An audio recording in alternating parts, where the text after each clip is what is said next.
Salve povo, aqui é o Zelota, de volta com a nossa saga dos inimigos de Roma. E nesse vídeo de hoje nós vamos começar a conhecer a história do Genserico, o maior rei dos vândalos e um dos meus personagens favoritos. Então neutralidade zero nesse vídeo. Bom, nesse vídeo vamos ver a origem do Genserico, também veremos como ele se tornou o rei dos vândalos, a mudança, a viagem, ou no caso a ocupação, a invasão dos vândalos lá na África, norte da África, e também vamos ver a perseguição aos católicos. Então tem muitos tópicos para a gente ver nesse vídeo de hoje. Bom, mas antes de eu contar tudo isso para vocês, eu peço a todos que não tapotam o like, compartilhem com os amigos, que ajuda demais o canal a crescer, valoriza o meu trabalho. Vocês que são novos aqui, sejam muito bem-vindos. Eu trago muito conteúdo de antiguidade, Idade Média, são várias sagas e mini-sagas. Dá uma conferida lá na minha videoteca. Me sigam também no Instagram para vocês ficarem sabendo sempre que os vídeos forem postados, já que o YouTube não notifica sempre a todos.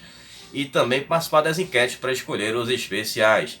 Também tem a nossa área de membros, que é o Acampamento Zelota, onde eu faço os vídeos com conteúdo extra dos vídeos aqui do canal, eu faço uma continuação da conversa.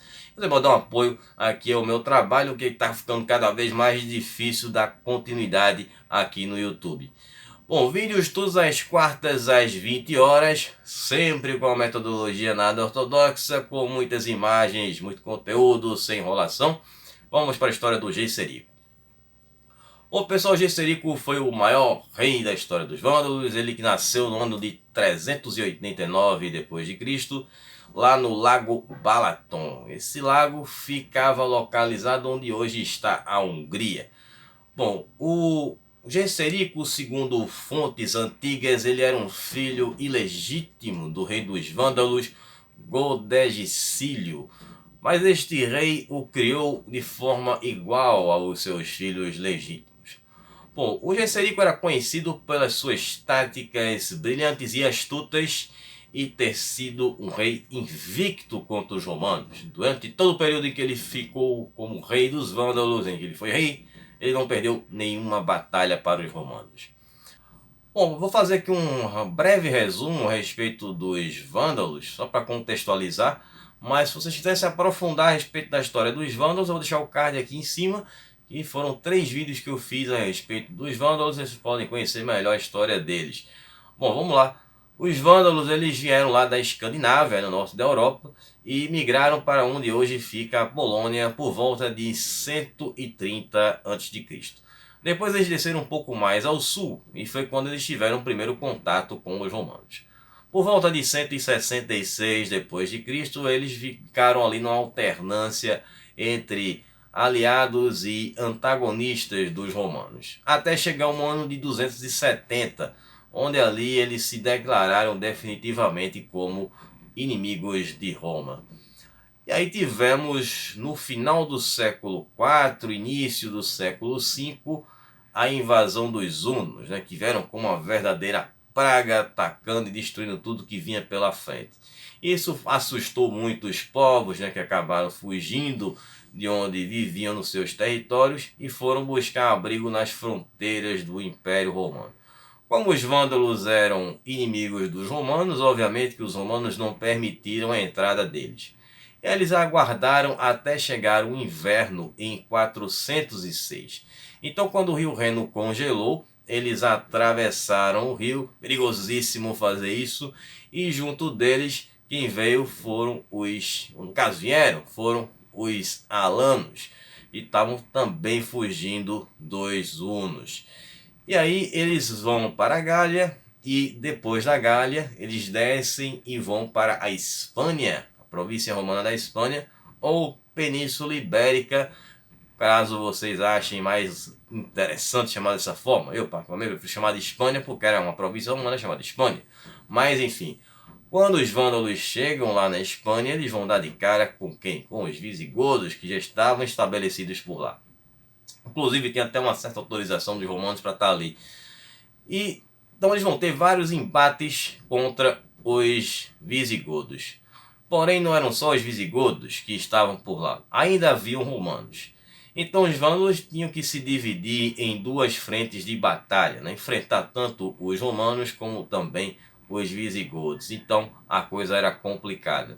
Bom, nessa época nós tínhamos como rei dos visigodos o Gunderico, que era um meio-irmão do Genserico.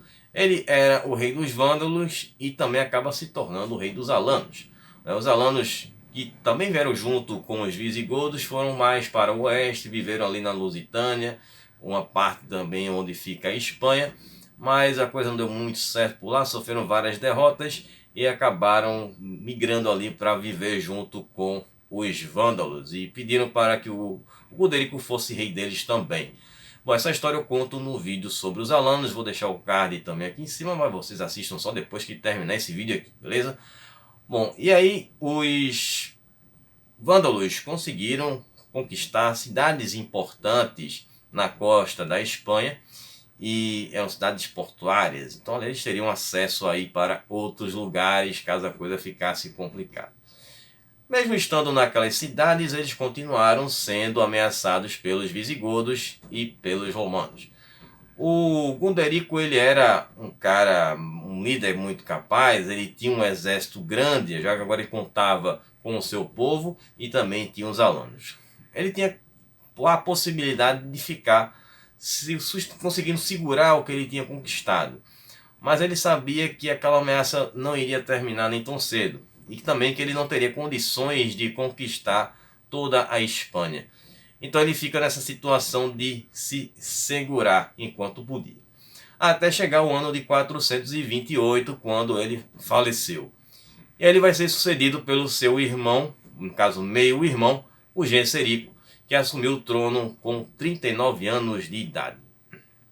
Quando assumiu o trono, o Genserico ele busca uma solução para o seu povo, que era assentá-los em um local que fosse mais seguro. No caso, ele tinha a intenção de deixar o território hispânico e se estabelecer ali o reino dos vândalos em um outro lugar. Bom, aí tivemos a questão da invasão do norte da África, ou será que foi um convite? Bom, vamos ver isso aqui. Bom, o grande problema agora para o Genserico era para onde ele levaria o seu povo. Mas a solução veio justamente de onde não se esperava, da corte do Império Romano do Ocidente.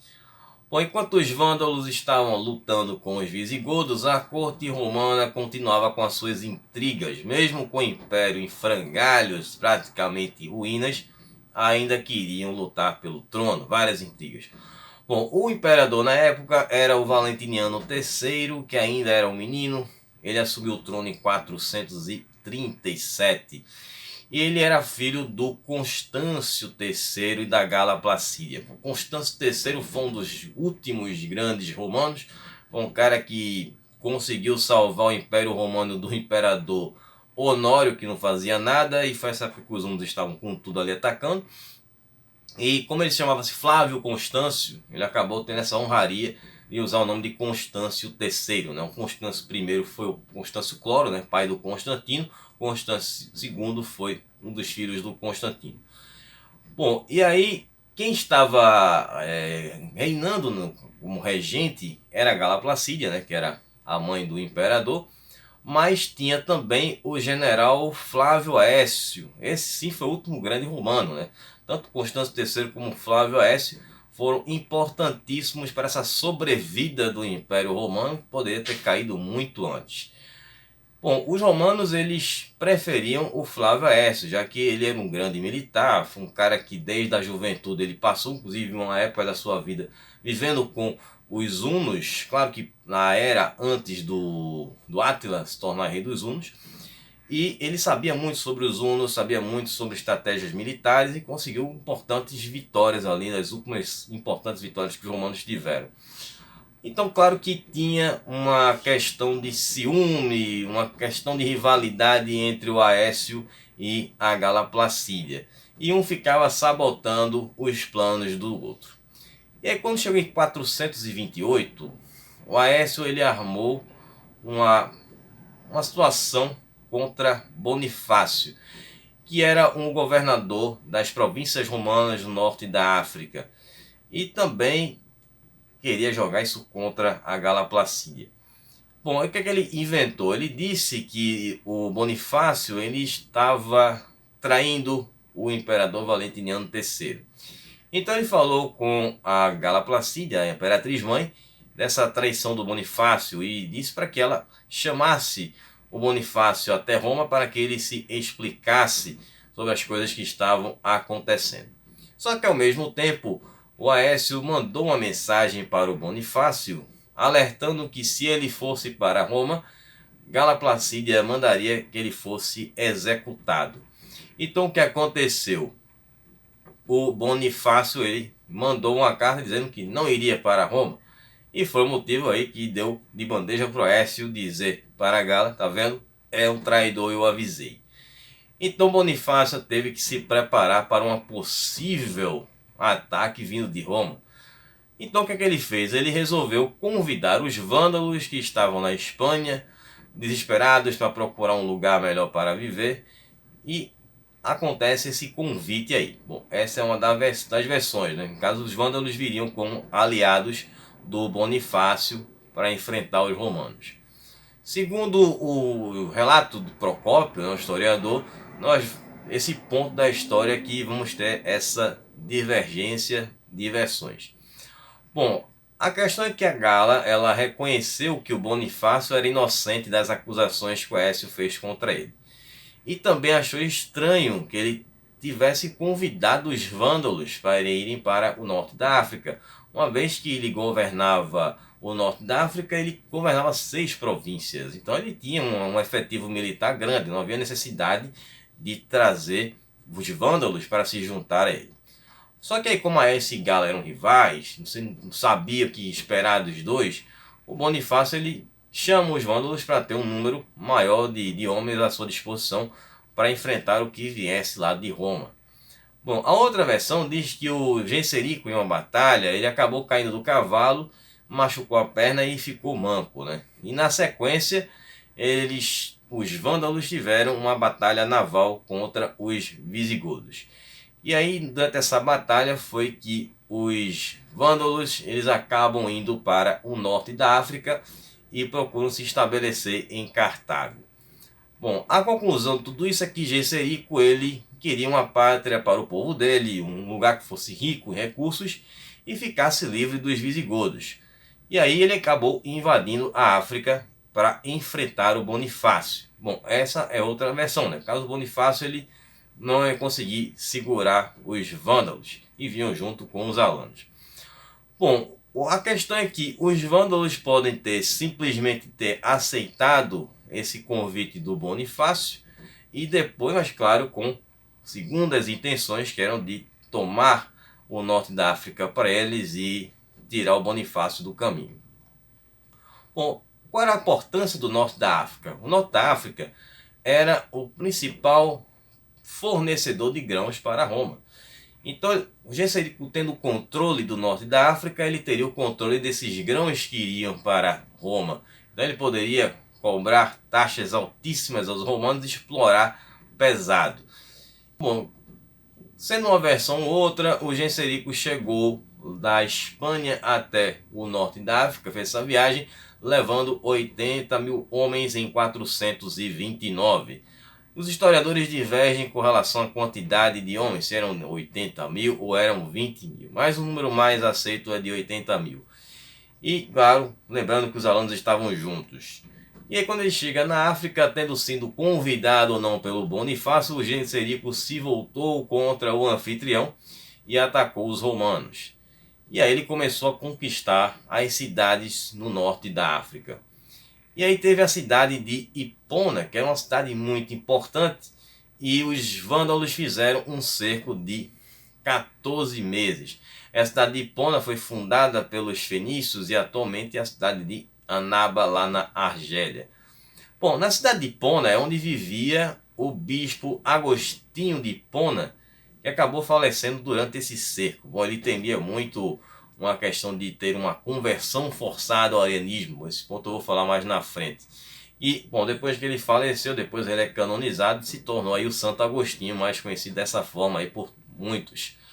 Bom, em pouco tempo o Genserico invadiu os territórios onde hoje ficam o Marrocos e a Argélia.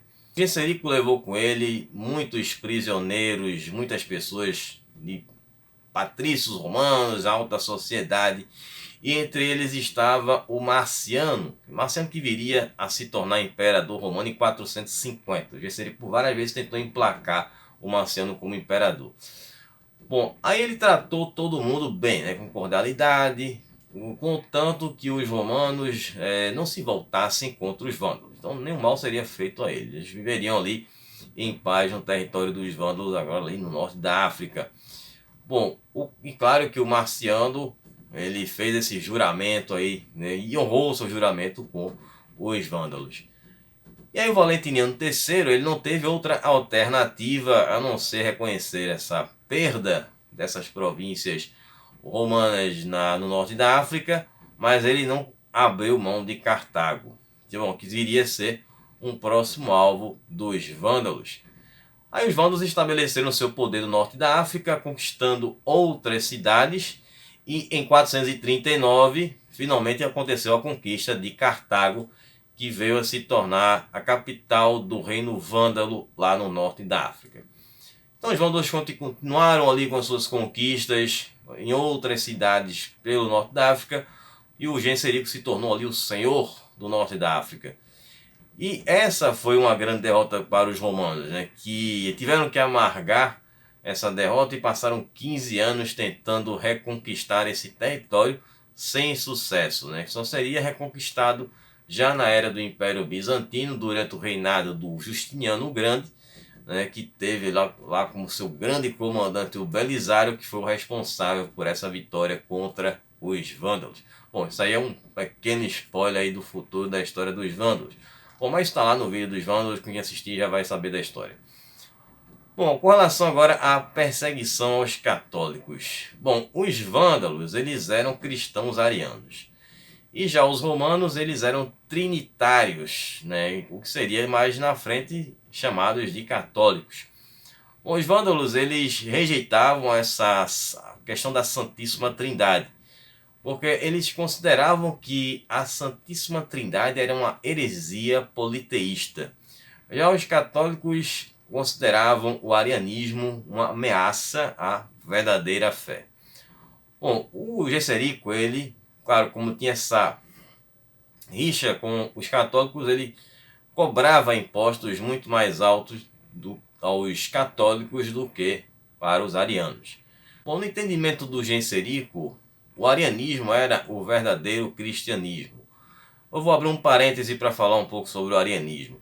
O arianismo vai ser fundado pelo bispo Ário, que teve um entendimento justamente diferente com relação ao cristianismo. Então ele exclui a Santíssima Trindade e coloca Deus como um Deus único, e não havendo ali o Pai, Filho e Espírito Santo.